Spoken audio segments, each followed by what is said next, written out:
here is another beautiful piece that Ken brought in today. This is called the, what is this, Ken? This is the two-piece hutch. Okay, tell them what the wood is.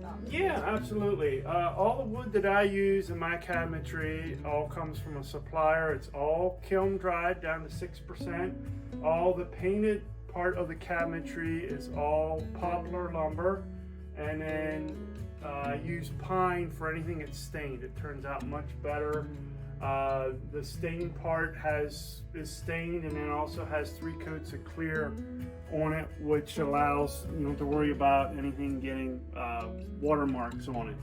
And all the drawers, they're all dovetailed, and the doors, they're all framed together.